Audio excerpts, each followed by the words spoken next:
Hello everyone, welcome to iExamB to prepare 50% faster. This is the India's only platform which will help you to make your examination preparation 50% faster. My name is Kailash Tiwari, ex-CFO Union Bank of India. So दोस्तों, BSc agriculture students खासकर जब graduation first year या second year में जब वो पूछते हैं sir क्या करें, तो मैं उनसे बोलता हूँ कि देखो आपके पास दो चॉइस है, या तो खुले समुद्र में तैरना सीखो या फिर किसी भी एक छोटी सी लेक पे। तो दोनों का एक्सपीरियंस डिफरेंट होगा। खुले समुद्र में तैरोगे तो आपके पास संभावनाएं अपार होंगी, तो अपनी संभावनाओं संभावनाओं को अपार बनाओ, बहुत सारी चीज बनाओ।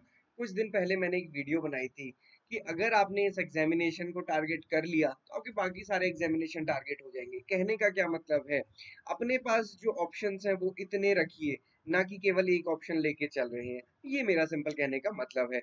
हम अपनी आज की इस वीडियो में बात करने वाले हैं नाबार्ड एग्जामिनेशन के बारे में। नाबार्ड क्या है? National bank for agriculture and rural development. तो भाई ये एग्जामिनेशन तो एग्रीकल्चर स्टूडेंट्स के सबसे ऊपर होना चाहिए, या होना चाहिए कि मुझे तो यही क्रैक करना है। ठीक है, अगर किसी भी रीजन से ये नहीं हुआ तो चलो ये कर लेंगे, मतलब नाबार्ड नहीं हुआ तो एएफओ कर लेंगे। बट होता क्या है, होता ये है कि हमारा टारगेट सिर्फ एएफओ होता है, उसके अलावा हमें कुछ नहीं दिखता है, तो वो अच्छा नहीं है। तो नाबार्ड को करिए, क्योंकि इतना गाइडेंस देने का, मेरी हर वीडियो बनाने का सिर्फ एक ही मकसद है कि आपको वो सारे ऑप्शंस पता चले जो पहले हमें नहीं पता होते थे, या कहीं और से आपको नहीं पता चल रहे, क्योंकि कुछ आपको केवल एएफओ ही बताएंगे और एएफओ ऐसे बताएंगे जैसे एएफओ के आगे दुनिया ही नहीं है। बट जो भी स्टूडेंट एएफओ ज्वाइन कर लेता है उसको पता चलता है, अरे यार ये मैं कहाँ आ गया, अब तो मुझे कुछ और करना है।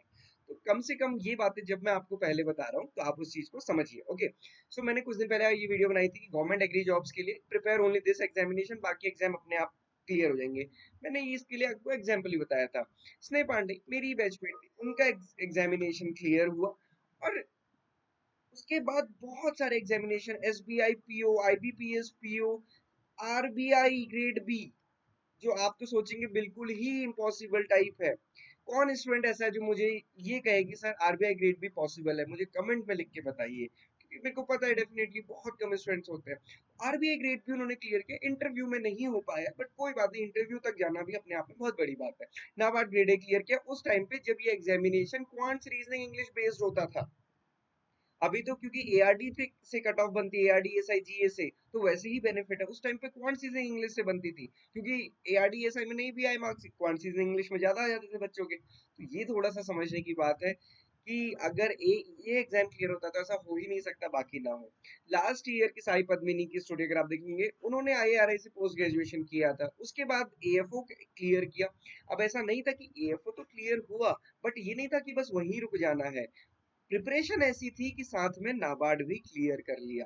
तो ये तभी हो पाता है जब हम साथ में चीजों को लेके चलते हैं। ऐसा नहीं होता है कि सिर्फ हम एएफओ या सिर्फ एक एग्जामिनेशन को टारगेट करेंगे और अचानक से हम सारे एग्जामिनेशन क्लियर कर देंगे।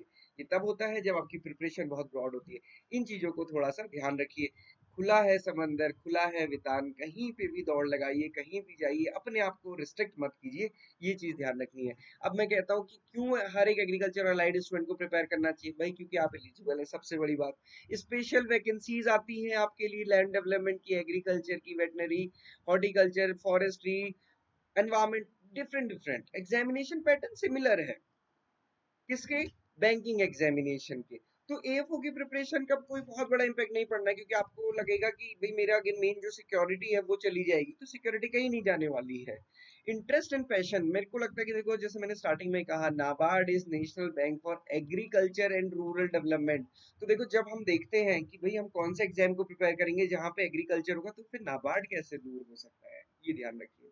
नाबार्ड एक डेवलपमेंटल बैंक है, आपको प्लानिंग पॉलिसी मेकिंग इसमें काम करने का मिलेगा। सबसे बड़ी बात, 1 लाख प्लस सैलरी ग्रेजुएशन के बाद कहीं नहीं मिलेगी नाबार्ड के अलावा।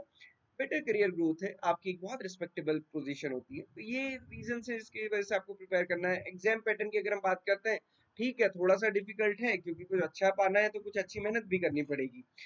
प्रीलिम्स है, देन मेंस है, एंड देन इंटरव्यू है। बच्चों ने क्लियर भी किया है। एग्रीकल्चर बीएससी स्टूडेंट्स ने, बीएससी करे हुए स्टूडेंट्स ने बहुत अच्छे से, और बहुत सारे स्टूडेंट ने क्लियर किया, तो आप भी कर सकते हैं।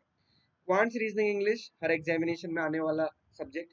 Computer decision making, then ARD SI GA. तो एआरडी तो आपका सबसे अच्छा है। अभी कोई एक बच्चा मान लो उसने नॉर्मल ग्रेजुएशन किया है, उसके लिए एआरडी भी नया है, ईएसआई भी नया है, जीए भी नया है, उसको सब कुछ पढ़ना है। आप सोचिए, आपका बेनिफिट है। 40 मार्क्स आपके ऑलरेडी कंप्लीटेड है और लगभग 40 के आसपास ही कट ऑफ बनती है, तो आपके पास क्या है? आपके पास तो सारी चीजें पॉजिटिव है, ये चीज हमेशा समझनी है। मेरिट जो फेज 2 है, जिसके बेसिस पे फाइनल मेरिट बनती है, वहां पे डिस्क्रिप्टिव इंग्लिश होगा, ऑब्जेक्टिव प्लस डिस्क्रिप्टिव होगा। अब एक बात आती है कि सर हमारी इंग्लिश वीक है। भाई देखो, इंग्लिश वीक होना तो ऐसा तो नहीं है कि कोई ऐसी चीज है आपके साथ जो ठीक ही नहीं हो सकती। भाई देखो, हम कहते हैं कि किसी के साथ कोई चीज अगर बाय बर्थ होती है, मैं कहूँ कि मेरा रंग फेयर नहीं है, तो अभी मैं कहूंगा ये कैसे फेयर होगा, नहीं हो सकता ना, पॉसिबल ही नहीं है। बट मैं कहूँ कि मेरी इंग्लिश कमजोर है और वो ठीक ही नहीं हो सकती, तो ये बात तो पॉसिबल ही नहीं है। तो इस बात को समझिए कि इंग्लिश तो अगर अभी ठीक नहीं है तो 2-3 महीने में हो जाएगी, कौन सी बड़ी चीज है, जब इतनी सारी चीजें सीखी है जीवन में तो ये भी सीख लेंगे। तो ये कॉन्फिडेंस अपने साथ लेके चलिए, ऐसी कोई चीज नहीं कि जो नहीं हो सकती है। और अगर आपने ठान लिया तो हो ही नहीं सकता कि ना हो। जब आप ये ठान लेते हैं कि हमें कुछ करना है, मैच देखना है, घूमना है, फिरना है, दोस्तों के साथ मस्ती करनी है, वो होता है पूरा, ये भी होगा और ये कोई डिफिकल्ट भी नहीं है। एएफओ में भी आप यही तीनों चीजें पढ़ते हैं, एग्रीकल्चर पढ़ते हैं। सही बता रहा हूँ कि अगर ये क्लियर हो गया ना, प्रीलिम्स क्लियर हो गया, तो आपका कॉन्फिडेंस काफी बढ़ जाएगा। मेंस क्लियर हो गया तो बिल्कुल आप नाबार्ड में ही होंगे, ये मान के चलिए। और जिस दिन आपका कॉन्फिडेंस इतना हो गया तो आधी चीजें तो उसी दिन हो जाती हैं। स्टूडेंट्स, बहुत अच्छे से प्रिपेयर कीजिए, किसी भी डाउट क्वेरी क्वेश्चन के आप हमें कनेक्ट कर सकते हैं। प्रीवियस ईयर पेपर आपको हमारी वेबसाइट पे मिल जाएंगे, आप उनको देख सकते हैं, वहां से एनालाइज कर सकते हैं, लास्ट ईयर कट ऑफ के साथ उनको एनालाइज कीजिए और प्रिपेयर करना शुरू कीजिए। मैं क्यों ये सारी चीजें बता रहा हूँ, क्योंकि जुलाई में नोटिफिकेशन एक्सपेक्टेड है, 2 महीने में एग्जामिनेशन हो जाता है प्रीलिम्स का। तो ऐसा नहीं है कि करने लायक नहीं है, बहुत करने लायक है अगर आप अभी से प्रिपरेशन करना शुरू करेंगे। किसी भी डाउट क्वेरी क्वेश्चन के लिए आप हमें कभी भी कनेक्ट कर सकते हैं। Thank you for watching this video and have a great day ahead.